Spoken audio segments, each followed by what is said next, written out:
meeting to order. Okay,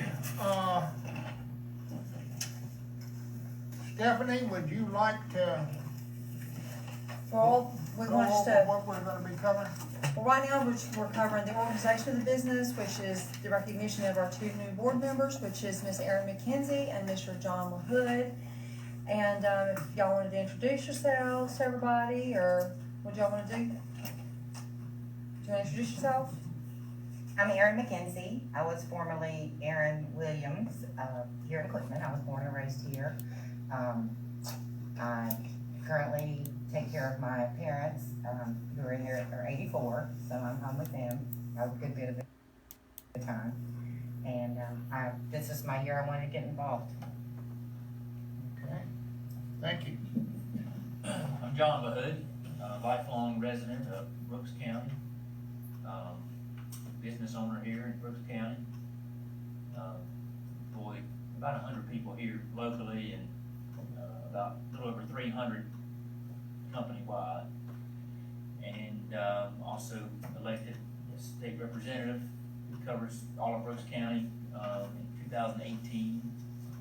And hopefully I can help a little bit on the development authority. Glad to be here. Thank you. Mr. LaHood, could you tell us a little bit about your company entrepreneurships? I'm a senior care, assisted living community owner, operator, and we provide, housing and care to over 100 senior adults here in Brooks County, over on the east side of Brooks County. And it's been a family business since 1978. And our corporate office is based here in Brooks, and we operate other communities outside of this area too. That's impressive. And, we still need a secretary, I had mentioned before. So we need a motion if, Miss Erin would like to be the secretary. Sure. Okay, so you're actually volunteering to do To be the that? secretary. Okay. I have a motion that, we have Erin now I'll make appointed a as motion secretary. that- Okay, Doc makes a motion, we have a second? Erin? Second. Okay, John, thank you. All in favor? Aye? Okay, any opposed? Okay, no opposed. Had you talked that over with Darren? No. Okay, okay. Okay, next is the approval of the minutes. Okay, we have the November 9th minutes, which was our regular meeting. And then we have the November 16th minutes, which was our special call meeting. Okay, I hear a recommendation for approval of the November 9th minutes. You wanna read those minutes, Stephanie, or? Yeah, I don't have to read them if you wanna, I can, but you can also read them. And it's up to you, did you want me to read them, or? Well, let's just go over some of the highlights of them. Okay, well, we ratified my position on October 21st. And then, let's see, November 9th, yeah, that's what I'm looking at. We went reviewed the old business, items, we looked at the single quote for the industrial park signage. Talked to or discussed about putting out formal requests for bids on that. We updated the board about the IGA, that it had been ratified. Let's see. We had, we discussed the community grant applications and guidelines. We ratified those, accepted those. Let's see, we moved on to our community grants. City of Barwick was approved funding for Christmas lights. We looked at, I had discussed with the board about Thomas County, talking to them regarding Morven and Pavo's needs, and, or not Morven, I should say, sorry, that I shouldn't say Morven, I should say Barwick. But Barwick and Pavo's needs regarding our projects. And according to the Payroll Development Authority, they said that the commission was not interested in helping it's our sister cities. So anyway, we went ahead and approved the city of Morven's Christmas lights for $76.40. And, let's see, we then, moved, or the board wanted to table the rest of the community grants until November 16th because there was a lot of paperwork to go over. And then we reviewed the proposal for the GIS planning and, as well as the proposal for the website for Civic Plus. Okay, Then, November 16th. November 16th, we went over the community beautification grant for Macedonia Foundation, which was for $1,500. The Philanthropy Films project, which was approved for the full $7,500. The Boys and Girls Club, also $7,500. The Quitman Brooks County Historical Museum, the Family Connection, which was for Heaven's Sleigh, and the Community Foundation of South Georgia, which was for the Washington Street High School alumni for the gym. And those three were also for $7,500, and those carried. And then we further reviewed the GIS planning for our website, and that was also approved for their plan for that, which was $5,000. And then that was it for that. Do I have a motion to approve the minutes? I make a motion that we approve. I second. Motion and a second, all in favor? Aye. Any opposed? All right, an acceptance of the financials. You wanna go over those reports with us? The very first page has, which has out, the balances and everything, those are correct. When you look at your balance sheet, everything other than, from what I understand, Ameris, everything should be correct on that. Mr. Ziegler's going to work with me and get that caught up as far as, our accounting software, so then that will be correct. But as far as the first page where it says financials and it has everything broke down, that is correct. So it, I don't know if you have any questions on it or.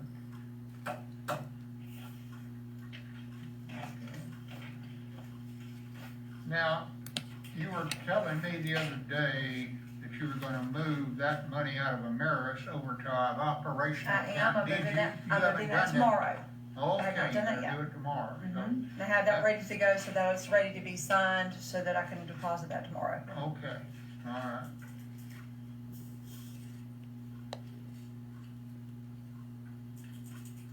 What report are we looking at? You're the very first, well, you're looking at all the financials, but I'm on the first page, which What you has, handed me when I got here? Correct, We're yes. looking at the first page, John, the one, it's in your notebook, Notebook, all right? yes. it gives all our various deposits in the various banks. Looks like this, the first page we're looking at. Okay, So just for clarification, the Ameris Bank account balance. yeah, Is that what's on this first page or the one? What's on the balance first sheet? page. Okay, yeah, we have, it starts out with 4 Citizens National Bank accounts. Then it gets down to Ameris Bank and then Citizens National Ameris and so forth. Anybody have any questions as to what we have and where it's located? Okay.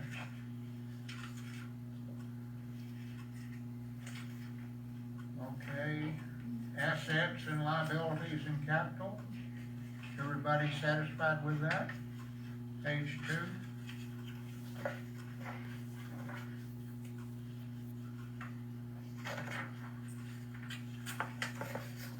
Okay.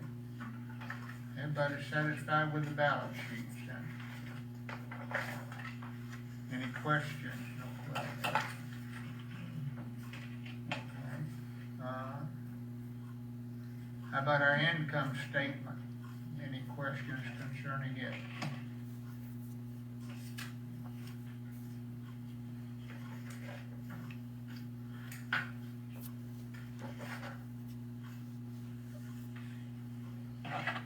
Okay.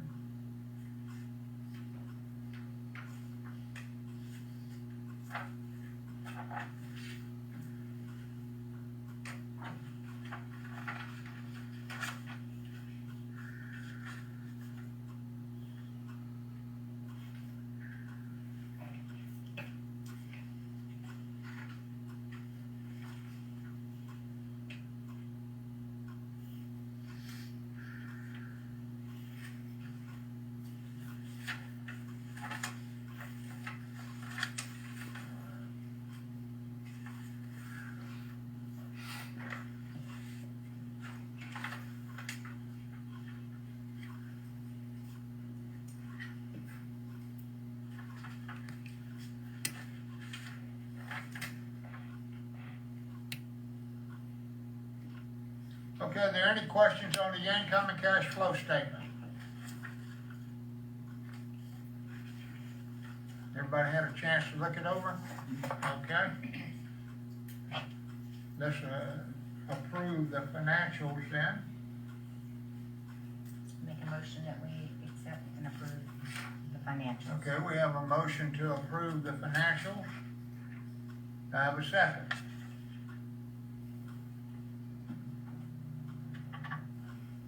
I'll second it. Okay, we have a second from Dot. Okay, all in favor of approving the financials? Aye. Aye. Okay, any opposed? Okay. That's approved. Okay, The next is, about the entrance signage to Industrial Park, and I was wanting Mr. Devane. Just hadn't got to it, I had some questions. Do we wanna go after the same style sign, or just give them basic dimensions and, signs of lettering and let the, prospect develop a drawing or presentation to submit and a price on? well, I for one would take that original sign. I wanna see us get a sign in the industrial park. Now,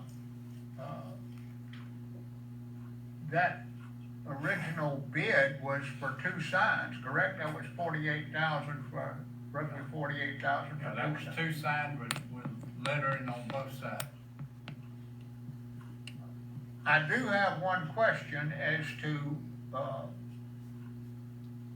coming up right after you cross over the track, that entrance to the south. No. Where would you put that particular sign?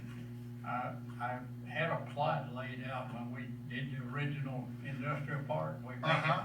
We may have a pole and utilities in the way now, we just have to go out there, but what I had proposed was on that, northern side, where it's kind of level, not on that high side, but on that low side, set it in there, so you can see it well coming from the north or the south.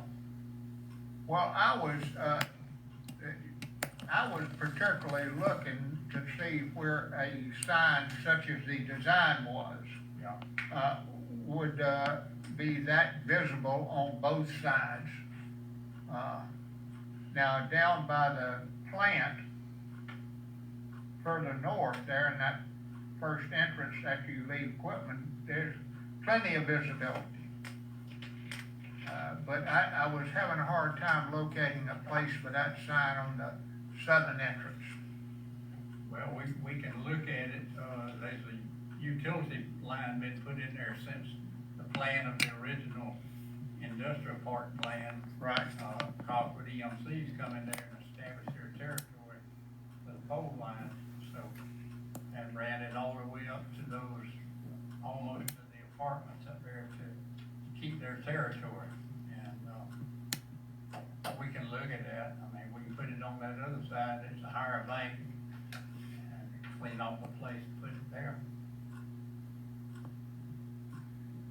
Well, I would like to get us a sign in the industrial park as soon as we can possibly get it in there. I don't know that we're gonna get a whole lot better bid, if we have the same type sign, over the same, construction material and et cetera. Now, if we go to a different sign, a different material, I can see maybe some other company, coming up with a design for us if they were to take a look at it. But you were going to, what Darren wanted you to do a design, was that it? Or did you understand what he No, wanted? what I was, I never understood if we were just gonna put it out and say, give us a sign and a price and let them have at it, and come up with what they came up with. Or whether we were gonna go back after the same style. See that on that original, of course, we've been through that, he can't get the stonework now. Cause we were gonna use the stonework like on the front of the, Lowndes County office, downtown office, admin building there, and letters like that. He can't get those cast stones because they've done away with the forms and everything, it'd be prohibited. So he came up with another drawing that I think I gave y'all to use, split face block, you know, and reinforce them and then, keep that same beige color and black letters. And, That was in that 48,000 pack. yeah, see, when he bid the first time, it was like 40,000, so there was a lot more elaborate, and the development authority put it off, but the next bidder was like 67,000, I think, and the next one above was above him about 72 on that original plan that we had. What is the board? Doc, what's your thoughts on that? On the tentative, perspective of the sign that we looked at before, that was $40,000, there was some contention about, well, he already said something about, he thought it was a mammoth amount of money for the brick enclosure and all of that. There was just, not dissension, but there were, verbal opinions on our board as to the authenticity of the quote. And what I think about it, if it's a formalized proposal and we have consensus of opinion, of course, I'm gonna go along with the consensus. I'll share my copy with, both of you, Aaron. John and Aaron primarily, you hadn't seen it, have you? The other board Is it members, replacing the if you sign all or is it remember, Building new, I'm It It's trying gonna be to the think first if time I it's have- ever been there. yeah. Yeah, it'd be the first signs that have been in there. I don't know if you're looking at, Cawthon's That is, sketch. It Yes. is? Okay. Cause the original one we came up with way back when we first started to do it, That was in 2010, I believe. something like that, but Yeah, the development authority decided at the time we didn't have an industry in there, and everybody would frown on it, so we didn't do it.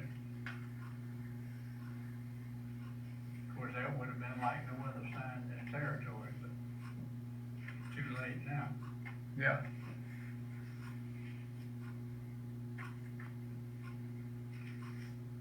Well, I was perfectly satisfied with that sign design and so forth, and, I didn't think the price was that far out of line. right, I remember, Chairman, you said that, but you had two dissenting opinions, the members out here. Yeah, I think that's Irving and main Maxwell. one, Yeah, Right, Aaron was the yeah. main one, yeah. and the material and everything. And that's what I was asking, cause at one time, we were talking about, Mr. Yerba said, well, there's a sign company or two in Adel. Yeah, Is that the kind of sign you want? You know? and they do have a sign company up there. Oh, yeah, they- I've passed it a number of do- times, but, Do a lot of business signs and everything, yeah. but, you know, that. Well, we want a very nice, I want a nice sign, I don't want just to stick something up out there that, says this is the Brooks County Industrial Park. Does this quote include the actual graphics, Installation the and. graphics on the sign? Yeah, the and not lettering on the just side, we're gonna use the aluminum letters like on the building over there at Lowndes County, it's the admin building, 12-inch high letters.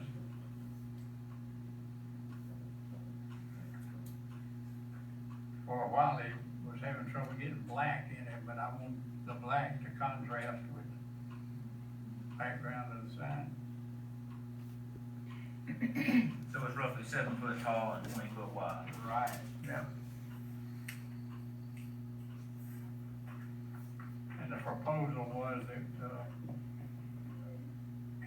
they would build a sign at the location we gave them at the entrances.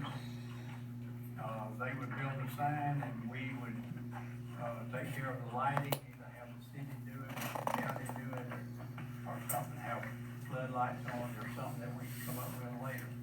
And they would just furnish material and build a sign and place it wherever we see it. And I've gotta go out there because on those corners, the city has put in some utilities that may not have been by the master plan.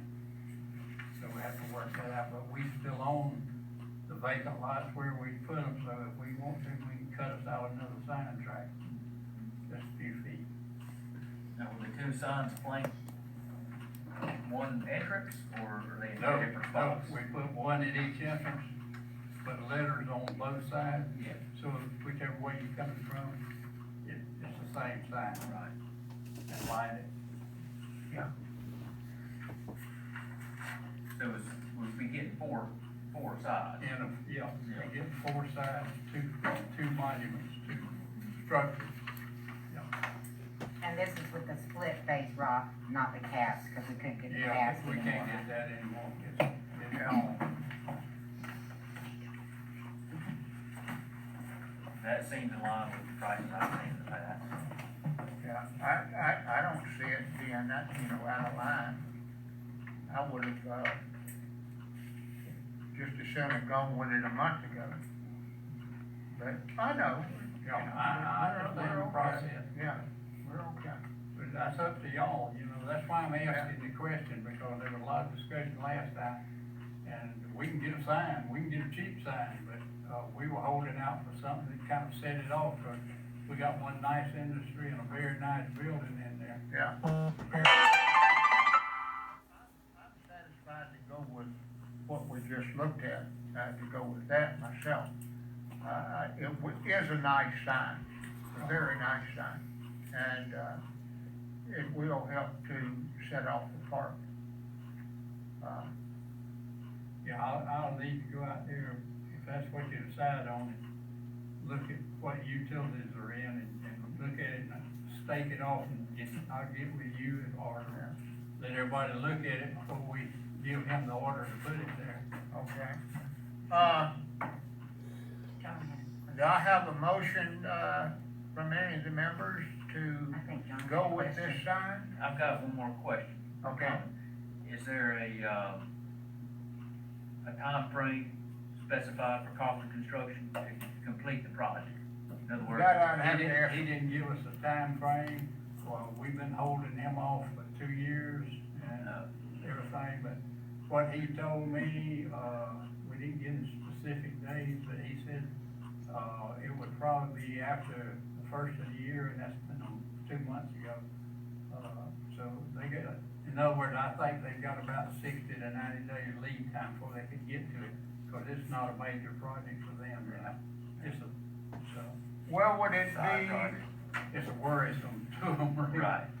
would it be maybe fair to say, we could see a sign by next fall?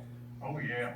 Okay, August, He next was August. talking about 3 months lag time with the work they got now, and that could change, but I could work with him on a deadline. All right, well, that's, if we can have it in there by the end of the summer next year, that's fine. Oh, well, I don't see any problem with that, but I can talk to him about a commitment on time. Okay, okay. Of course, the sooner we get it done, the better, because we. Well, obviously, I mean, I know, yeah, because we've got some obviously, the businesses, sooner I the think, that better, are, but I, industry's we looking at it. need to make a commitment to the Right. project, and Yeah. we never have committed to the project. right. Yeah, we can handle that, Okay, or get him to handle it, get him to come back with a we time. have a Well, do I have a motion from someone to go with this particular sign and project? Make a motion, we go ahead. Okay, I have a motion from Aaron, I'll second. a second. Okay. I'll call for a vote. All in favor of this particular sign, signify by saying aye. All right.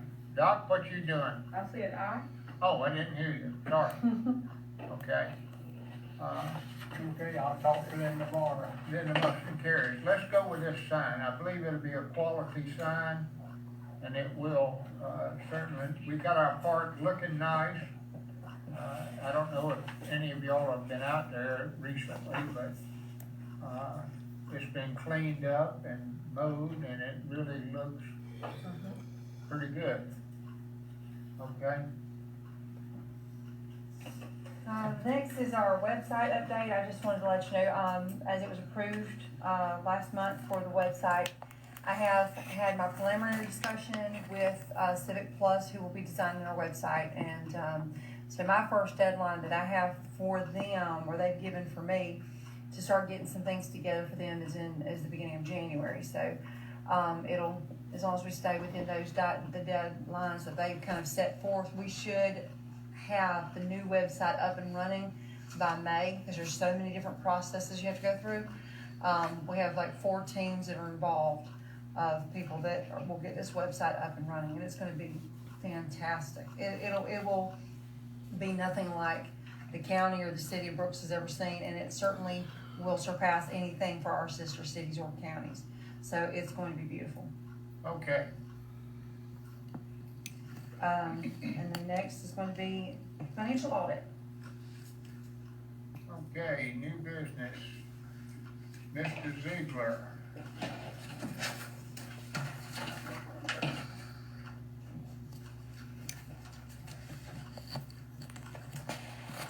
Good afternoon, good evening. I don't think we've been able to present this audit for about 3 years.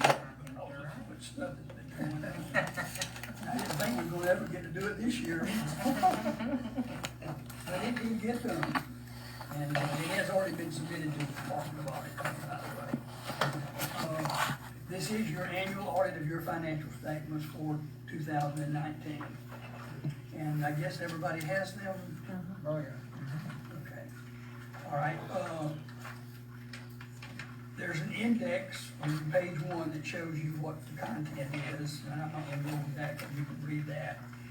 There are 2 reports in this statement that are actually my reports. Everything else in this statement is your information. The statements that I have is my independent auditor's report that's on page 1 and 2, and then there's a report on internal control over financial reporting and on compliance and other matters, which is on page 17 and 18. I want to start with my report on page 1 to begin with. And some of you may have never seen a report quite like this. This is a governmental type report, and it's different from industry. It's broken up into several components, several parts. The first one being an identification of who you are and for the year that you're being audited. And the second part has to do with what is your responsibility to these financial statements.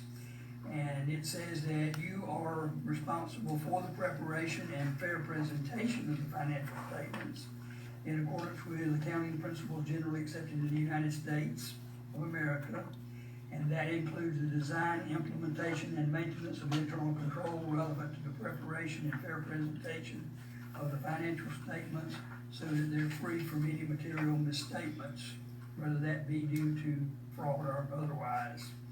And then the next section is my responsibility. And I'm not gonna read all that to you, but I would love for y'all to read it though. My responsibility is an expression opinion on your financial statements. And that's based upon the audit work that I do, the testing and the procedures that I select to apply to your financial statements. And then the next one is the important one, and that's my opinion. And I will read that. It says, in our opinion, the financial statements referred to above present fairly in all material respects, the net position of the Brooks County Development Authority as of December 31st, 2019, and the revenues and expenses and changes in net position, and we'll go over those statements, and cash flows of the authority for the year then ended in accordance with the accounting principles generally accepted in the United States of America. And then there's another section in here called Other Matters, and this has to do with the management discussion and analysis. GASB, the Governmental Accounting Standard Board, recommends and actually requires that be presented for purposes of additional analytical analysis. However, it is not a required statement under other standards, and because you don't have to do it, we don't spend a bunch of money trying to create something that's not required. And your financial statements are okay without it being in there, and they are acceptable. We'll talk about preparation of financial statements a little bit more later on. And then in other reporting, then that's the one where I refer to the report that I've got on page 17 that concerns your internal control and your compliance matters. And that statement and this statement are to be considered collectively as far as my report goes. But you're getting a unqualified opinion or an unmodified opinion, which is what you want to have. And I have given you that again. Let's go on over to page 17. We'll just get those out of the way. And then we'll come back and go over the financial statements. All right, this is also a required report. If you had a single audit, it would be different, but you won't have a single audit unless you have government expenditures or government funded expenditures of over $750,000. And y'all have not had one of those in quite some time. Typically, you would get several grants that would accumulate to be that. You will have a $300,000 grant in 2020, which is the one that funded some average and expenditures. But this report begins similar to the way we do those others, and I'm not gonna read the whole thing. But it's just stating, we have audited in accordance with generally accepted accounting auditing principles, your financial statements. And then we get into an explanation of internal control over financial reporting. And I do encourage you to read that to understand it. The parts that I have to bring up and we have to talk about, though, is where I have findings. And I come down to the next to the last paragraph where it starts with a deficiency in internal control. It starts out with the definition that says a deficiency in internal control exists when the design or operation of a control does not allow management or employees in the normal course of performing their assigned functions to prevent or detect and correct misstatements on a timely basis.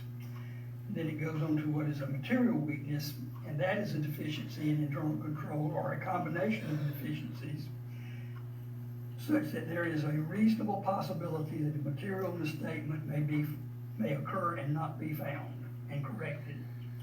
And the deficiency that I have to cite, and the county gets this too, in most small communities, most small governments do, it says, and we'll go to that finding now, and that's over 3 more pages.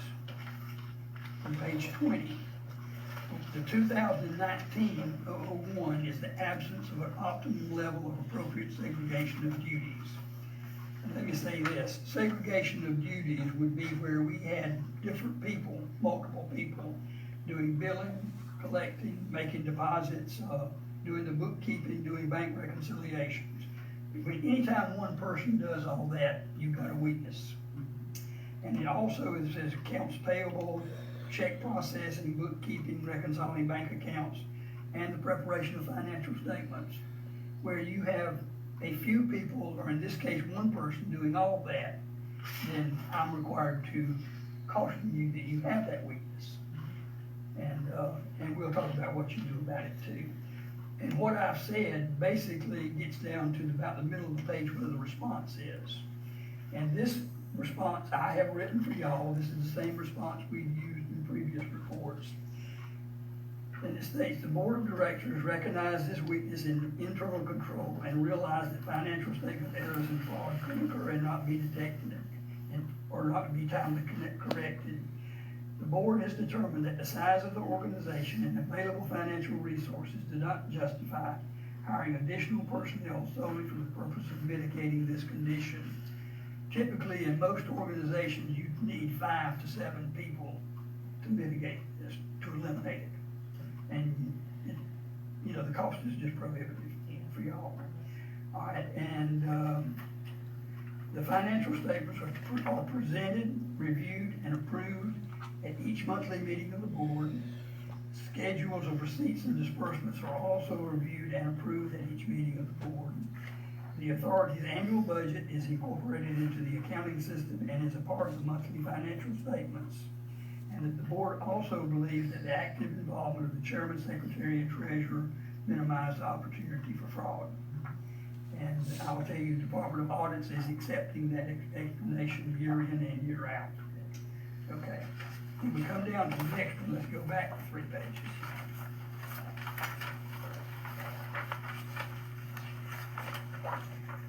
And then we get into the area of what's called a significant deficiency. And a significant deficiency, or a combination of deficiencies in internal control that is less than as severe as a material weakness, yet important enough to merit attention by those charged with governance. And that is, back on page 20 is the 2019-002, and that's the preparation of financial statements. Theoretically, I am not supposed to prepare the financial statements that I audit, but I do. And that creates the finding. And the cause of that is the last paragraph, is that you do not employ enough persons with the experience and training to do the financial statements and keep up with all the GAAP accounting principles and so forth. And then over on your response, we said the board of directors have considered alternatives for the preparation of annual audited financial statements and schedules, including employing the services of another auditor or consultants, and have determined that the authority's audit prepares the statements is the most economically feasible option. There are governments that hire other auditors or other consultants to come in and do financial statements. But when you do that, you could be doubling the cost of your audit and not have anything any better than what you got. And that y'all the board and management formally reviews and accepts responsibility for our financial statements, notes the financial statements, and all related accompanying schedules. And that gives me the things that I have to do. Now, everything else is yours in your financial statements. And we'll go back now to about page 3, I think it is. Now, have you given all of them the extra handout? Mm-hmm. The financial statements, pages 3, 4, and 5, are good and nice, but comparative financial statements are more meaningful. So I've given you 3-year comparative financial statements that you can look at as we go through this. And then you have more detailed financial statements on the last 2 to 3 pages that gives you a lot more detail than the summarized statements that I've given you on page 4 of these statements. So you have a lot more information available to you in those handouts than you have in this audit. The first statement is the statement of net position, which is a statement of your assets and your liabilities and your what's called net position, net worth, fund balance, if you want to call it that. You show that you have total assets of $3.4 million. And the Brooks County Development Authority is pretty well off. Now, it's not as well off as some authorities in the state of Georgia. I mean, you can't even compare with some of them. That's in Columbus and Macon and Savannah, particularly the one in Savannah. That's a tremendous authority. That's also the Port Authority. It's part of that one. I mean, they got multi-millions of dollars of assets in those authorities. But you've got a lot of them in the state of Georgia that are a lot smaller than you are too. Unfortunately, you can help with this, John. Carl Vinson Institute is supposed to be, well, they do capture and make available all the city and the county governmental audits. The legislature has not had them take up and collect authority financial statements. They need to. There needs to be a repository out there where everybody can get access to everybody else's financial statements. I get them because I call the Department of Audits and I say, send me some examples, or send me so-and-so. And the Department of Audits does that, but you hate to put that burden on the Department of Audits to do that. That's not what they're supposed to have to do. We can use some help in that regard. But anyway, and out of your total assets, your net worth, virtually the same thing. You only have $7,000 in liabilities. The accounts payable, I believe, if I remember right now, it's been a long time since I did it, that was 2 months of American Express bills that hadn't been paid at the end of the year. The $4,500 was mostly payroll taxes, and I think some pension costs that hadn't been paid, and health insurance, I believe it was owed at the end of the month. That one is normal now, but having the American Express bill that's been paid for 2 months was not normal. And then the next page is the income statement, which shows what your operating revenues were, and what your operating expenses are, and what your net change in net position is down towards the bottom, the $116,000. And if you look on the second page of your comparative statements, you'll see the 3 years on that handout. Your property taxes and fees, mostly that comes from the tax commissioner's office, and you get some fees from Ginger, the clerk of the court, or recording fees and intangible taxes that come your way also. The bulk of it is property taxes, though, that comes from this tax commissioner's office. And of course, the $75,000 was what was paid to you in support payments from the county. $6,000 was a utility right of way, I believe, that Georgia Power paid off to go through your industrial park. And then the next grouping is we break expenses down by personnel services, professional, technical, just what you see there. And on your handout,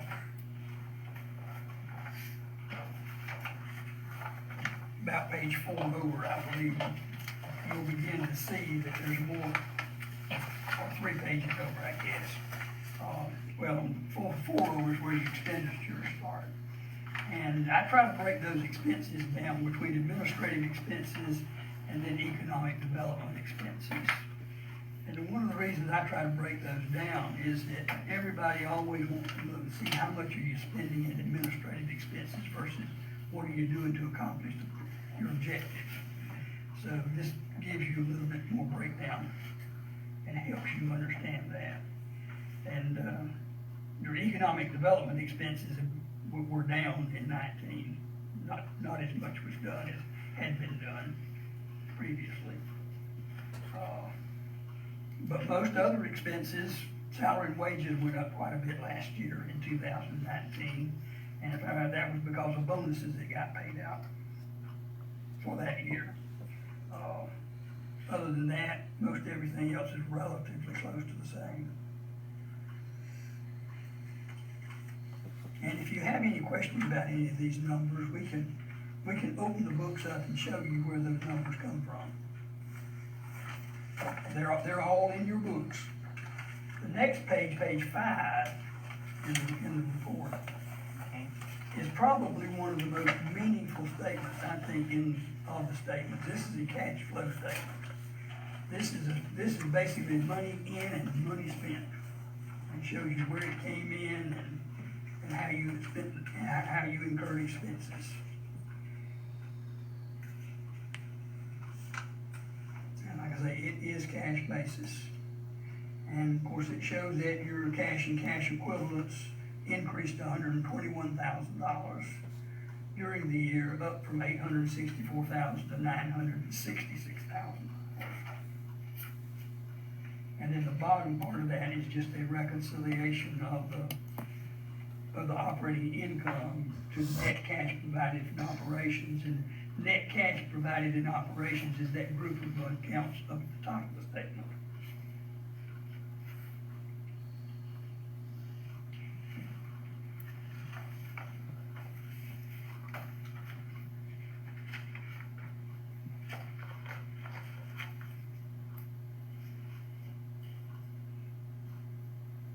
Anybody have any questions about what we've got going over so far?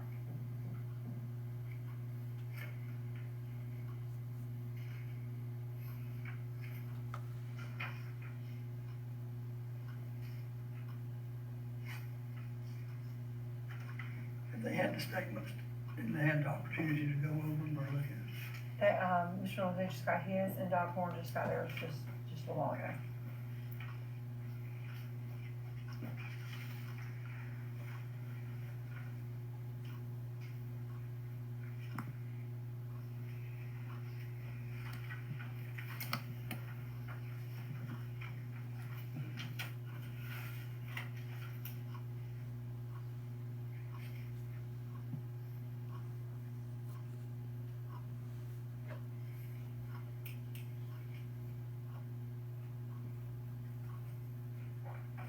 And I'll be glad to go over this, any page, every number, line by line, by anyone who wants to do so.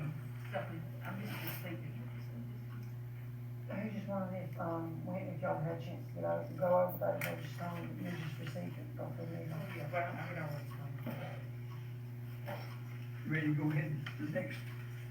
All right, the next section in the report is the notes to your financial statements. These I encourage you as well to read, because this is a lot of information about the authority and what you do and the assets that you have and what makes up a lot of your numbers.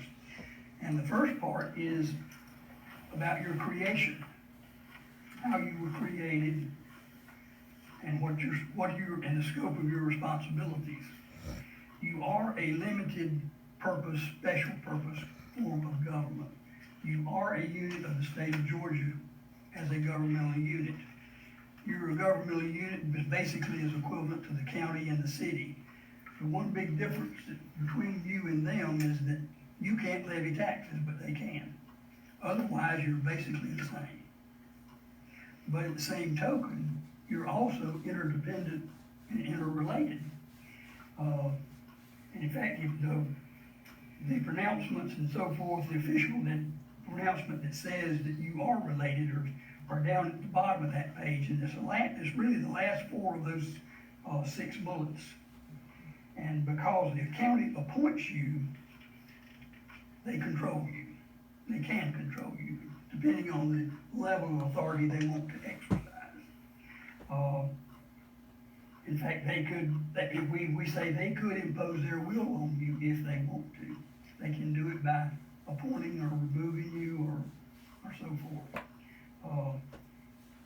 And they have a potential to have a financial influence on each other. Just like them levying the taxes that they do, you know. If they choose not to do that, they're gonna limit the scope of what you can do significantly without going back to them and borrowing money and having them agree to put the tax digest up for bond issues and so forth. And that has been done in the past. And there is a physical dependency by the organization of the county. So for those 4 bullet reasons, we say you are very independent and that makes you a component unit of the county government because of that. And being a component unit means that your financial statements are included in their financial statements. And that's really all that means. But this goes over how you were created, how you were appointed, and it gives the authority, what powers you have, and so forth.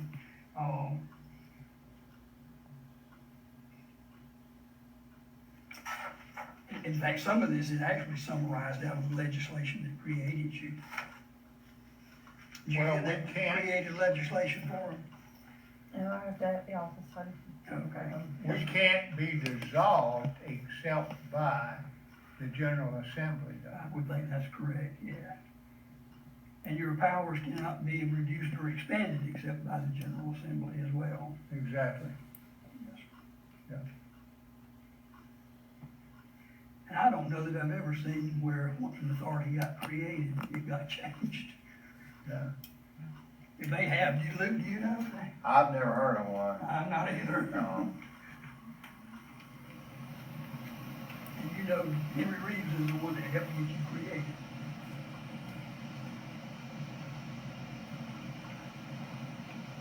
that's all we need to have you. Yep. Okay, that's that page.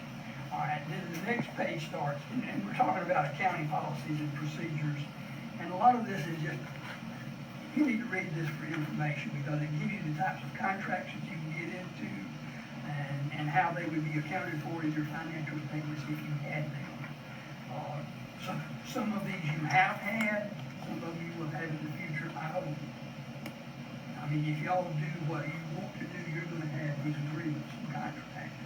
And when you do, this will be how they will be reported. And you have a lot of investments in property held for resale. And I'd like to turn to page 12 up, page 12, I think. Because this is a summary of the assets that y'all have, that y'all own, that y'all can sell, lease, or further develop. And you've got one down there, that 250 acre tract. And I've said this every time I come before the board since 2009 or 10. And Ben and I were talking about it before. To my knowledge, the deed for the infrastructure and the roads and streets that's in that park has never been deeded to the city. There's never been deeded. It has not been deeded to them, and it needs to be done. You want to comment on it? No, I just assumed it's been handled. I mean, we made that assumption, and That assumption, yeah. I think the city assumed the same thing, because they've been maintaining the water lines and the sewer lines and everything. Of course, it's their utilities they're selling to their benefit. But the intent, the streets should be city streets. I've always thought they were, so Gary brought this up, and they just need to be transferred and be part of the city's structure. But it is assumed by everybody that I know that it's already been done. Yeah, it was supposed to have been done, I don't know. Yeah, I thought it had been done a long time But ago. there is nothing on record to say To it. my knowledge, there's nothing to record to show that that property has actually been deeded to the city's name. I think that EDA grant we got back in 2007, the building industrial park required that as part of the own, to do it, that the city was gonna be responsible for the streets, the utilities and everything. I just assume it's been handled between the attorneys, so. There was a lot. I mean, I can look, be a pretty simple thing to check. I can look at the records and see what deeds they were done. You know, I was saying it would have to have been from 2009 forward. 9 or 10. Yeah. You gonna check that out? I can look at that. We finished the construction in 2009, Okay. best I remember, so I started 2008 and go forward. Okay. I think Gerald was supposed to do it by On behalf of the city. Okay. as a receiver. Okay. Well, I can take a look at it. I mean, it'll be pretty easy to tell what it's been done. And the item 1 on that schedule is the one y'all sold in 2020. And Ben, Well, we've already sold that 54 acres now. right, within this year. Yeah, that was sold this year. That was covered 2019 that he's reading, I think. There. It was in a- I say, you just, that property list you got there just covers 2019. Yeah, that was as of the end of December 19th, that's right. And Ben tells me I need to change the description on number 5.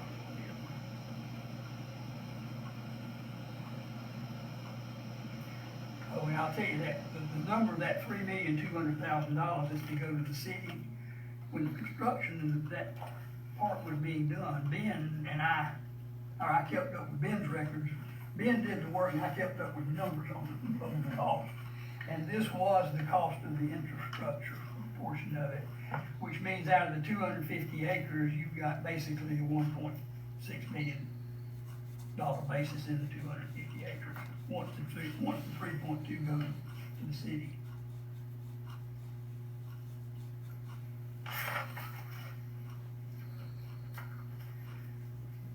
And on the top of page 13, And before Justin left, I verified with him that this was still the case. When that 550 acres was purchased in November of 2004, which y'all bought 250, they sold 75 acres. I think it was to Jamie McAllister's who that was sold to. And then of the remaining acres, they have already agreed to donate 147 of that acres to the Development Authority for y'all future use. And they're supposed to be holding the remaining 75 acres for your future development, but not necessarily to be given to you. So you may want to keep that in mind. The next part is just a summary of the changes in your capital assets, which is your lease improvements. And by the way, your lease improvements,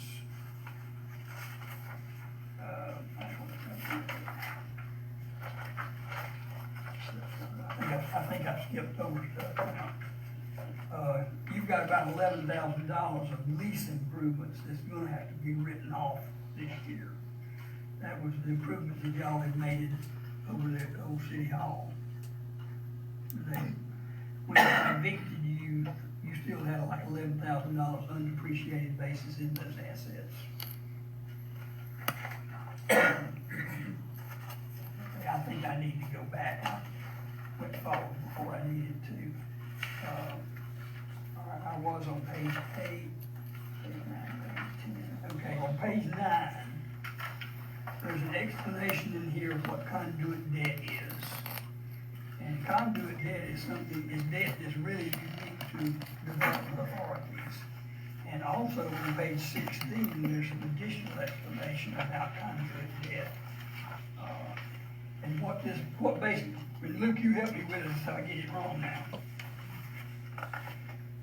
Conduit debt is basically debt that y'all are the makers of, but you're not responsible for it.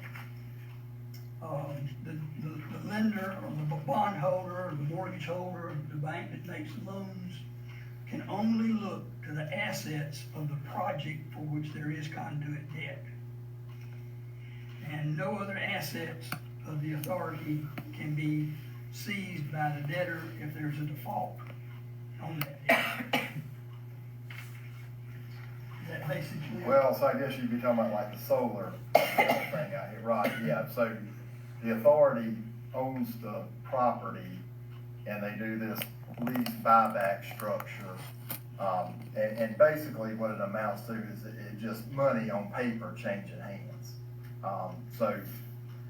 Yeah, but what it does now, it allows, because the authority owns the To property, be tax exempt. well, it allows it to be tax exempt, and it also lets them get financing Right. at a lower interest rate, which is what it does to, you can use to attract industry.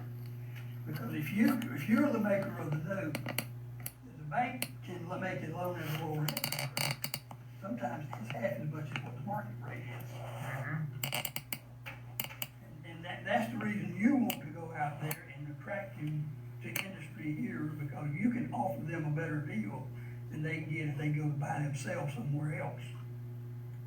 And that in tax exempt abatements and so forth is usually the most significant things that you can give to industries to bring them in.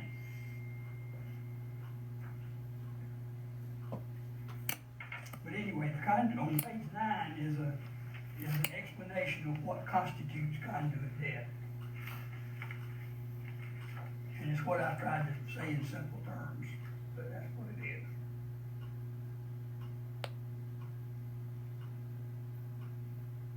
And the conduit debt that you have now, you've got 2 industries with conduit debt at the end of this year. And there's still one with Crown Laundry, where their financing is with the Citizens National Bank. And you've got Electech, where they've got 2 notes, one with Ameris out of Valdosta, which was the primary financing, and that one was for about close to $1.2 million, I guess, total. Now that was 1.1, I think, and then there was like a $400,000 note that is actually payable to Curtis Pickles. That was intended to be EIP type loan and become a revolving loan with the county, but that didn't go through for a number of reasons, but, so Curtis agreed to continue the financing on it to begin with.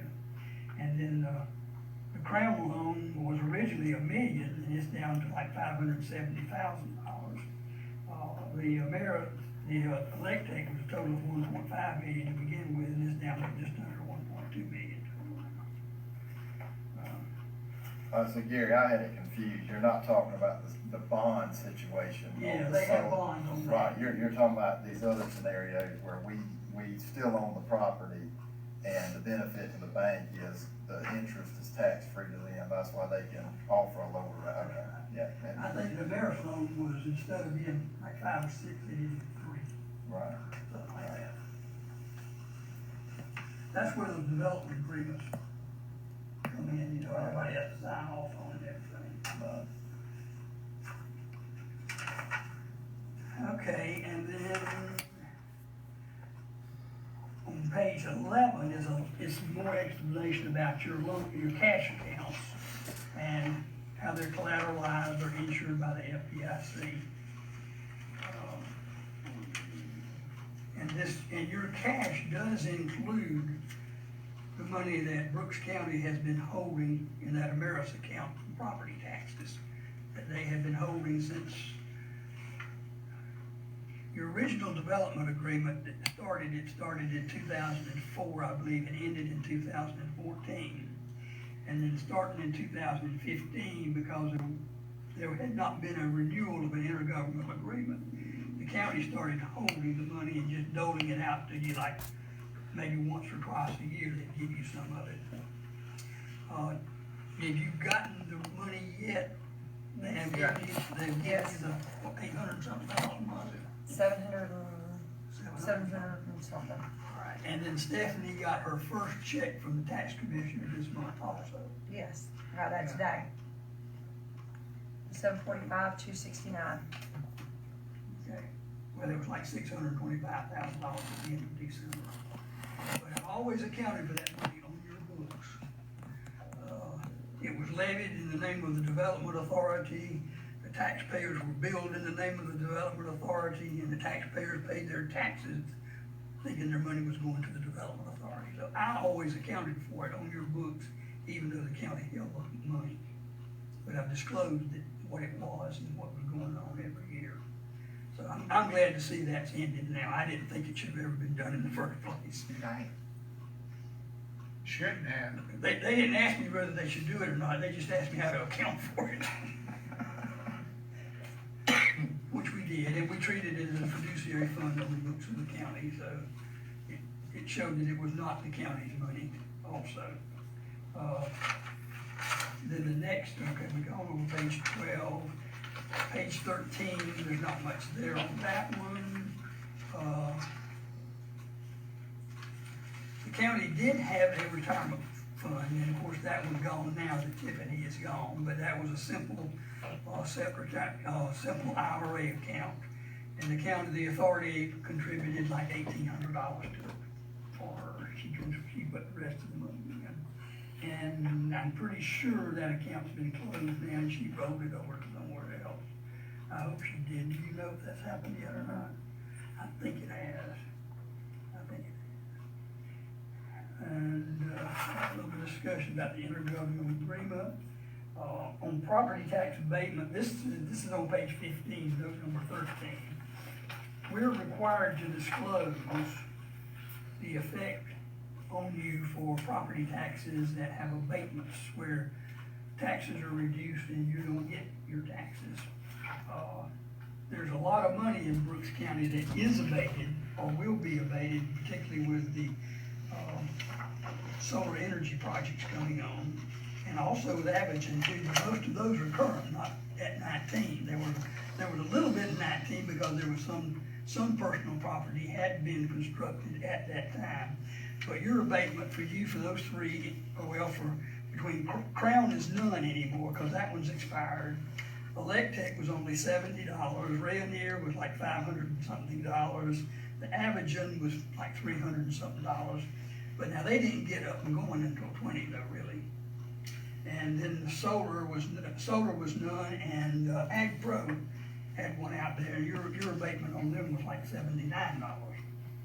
Now, you're not getting much abatement at 0.39 mils, so your numbers are not very high. County's numbers are pretty high though, real high. But you do have those abatements, and I do have to disclose those, and that's what makes up that $1,000 for y'all. Okay, that's about it. Because we want to do it, what I had to do, in the very back of your schedule, the last 2 to 3 pages, is a summary of the One Georgia Equity Grant that y'all have, and this is the one that goes to averaging that 300,000. I mean, it shows that the grant was awarded, no money was received, and no money is spent in 2019. But it has been funded down in 20, right? Paid to them. I haven't received anything for me to give to them, so I haven't received anything yet. Has everything been done with the property that needs to be done to qualify for them to get the money? On Aviation, And yeah, well, the only thing is, we had one more thing, it was a addendum to the lease that describes some of the personal property. We signed it, I sent it to them, and hadn't heard anything back. So I had to follow back up with them, but that was the last thing the state folks were needing in order to go ahead and. well, I thought I understood that what they were gonna do on a lease, they paid for themselves and didn't lease it. And just owned the property. But they couldn't provide Justin with the detail of the invoices and the amount of what they bought, what they paid for. Well, they came up with something that was a sufficient amount of collateral to satisfy Justin, these folks and say, this is $300,000 worth of equipment, and they were gonna go with that. We just needed that one last thing signed by them. There were 3 things that we needed to get to them. We got 2 of them. The third one, I actually was thinking about that today. I need to circle back up with them and see what happened, but we were just waiting on their signature, and that should end that part of it. almost done. You need to get regional commission, I guess, to assist you in requesting that drawdown. Mm-hmm. Okay. And don't let them drag around and not do the closeout of the grant, I'll do it. because they will. So what was the purpose of the 300,000? It was, for the purchase of equipment for Avagen. And they were supposed to produce the invoices. Normally, when you do that type of a grant, the invoices come to the Development Authority, and the Development Authority applies to DCA, gets approval, and pays, and DCA then funds the authority who writes the check to buy the equipment. Well, that didn't happen this time. They wanted to buy and take care of it all on their end, I guess through their purchasing and engineering departments, however. So it didn't happen, and it's just, So this is going to reimburse them for that equipment. Yeah, it was Edge Funding, I think was the name of it. well, EDG. Yeah, Edge Funding. Edge Funding. they came to the One Georgia Authority.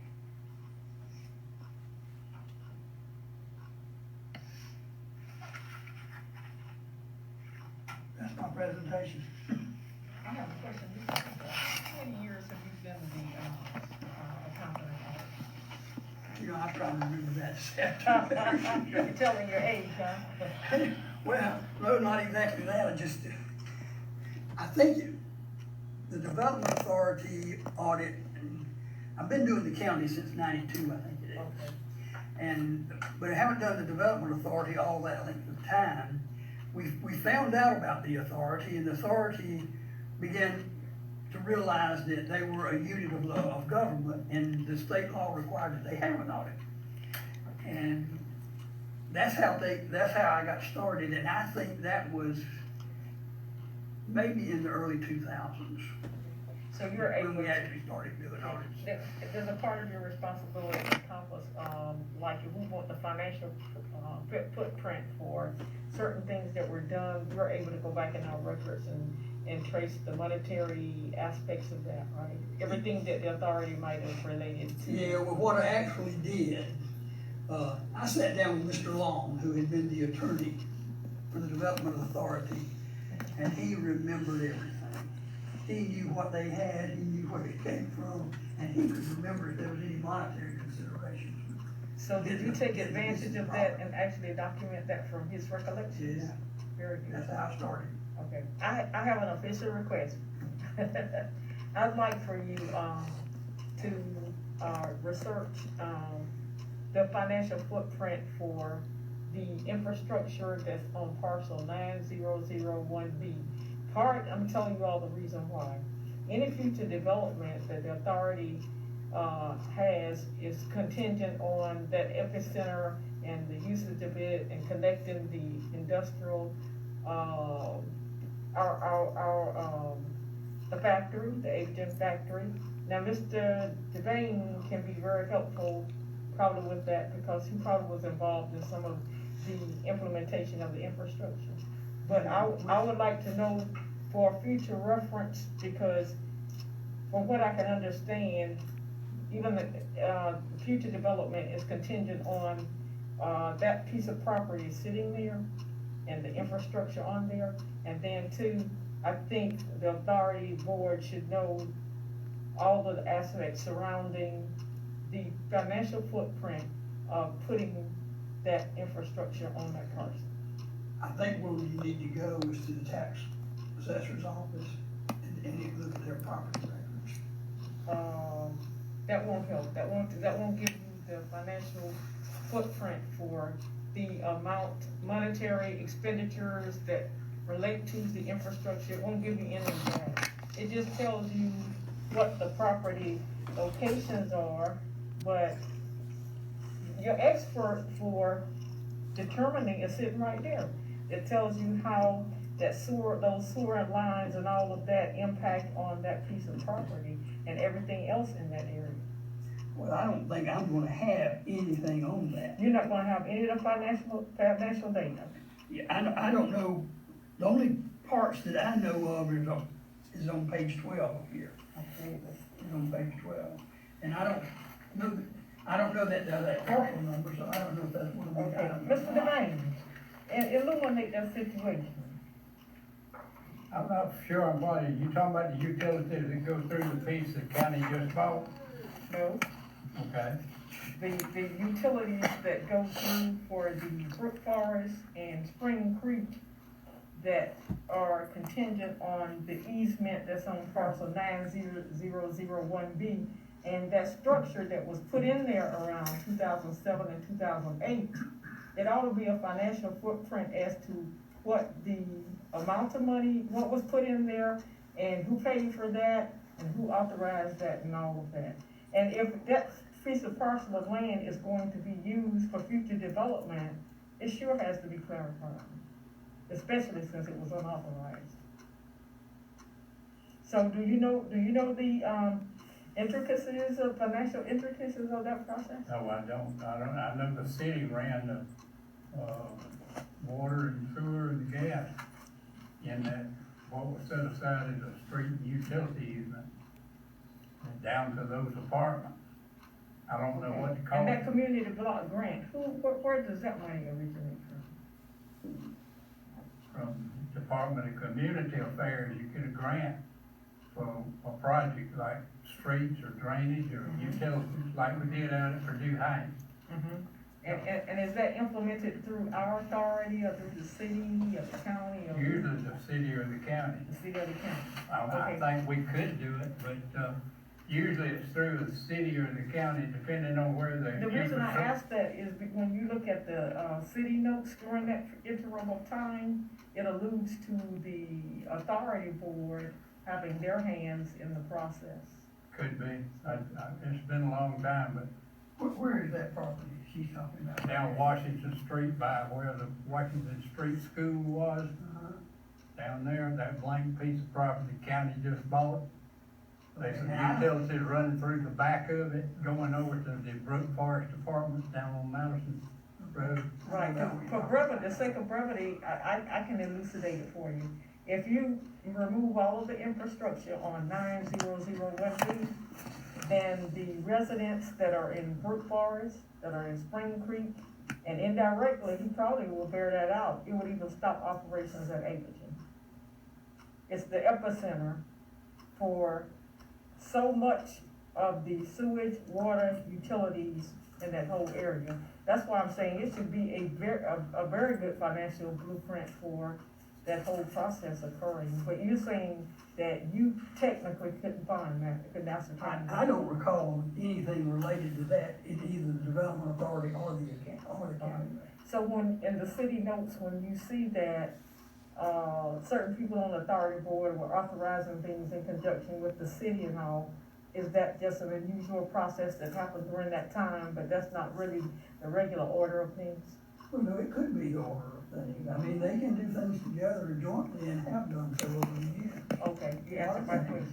Some of the CDBG grants have required, and funding has required participation by the city and the county. Okay, you answered my There have question. been one or two of them that I know of that the Development Authority's been in on. What are those names? Well, Purdue Heights was a CDBG grant.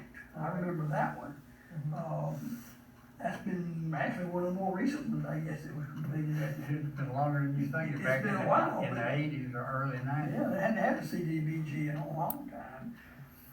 Well, I mean, CDBG that did more control of it, the CDBG grant. Okay, and the notes refer to that there was a large, I think at $900 and something thousand CBG, that same community, block grant, where our authority board actually entered into that process. So you answered my question about all of the parties. Well, Can enter the relationship. Development Authority could possibly have been involved in it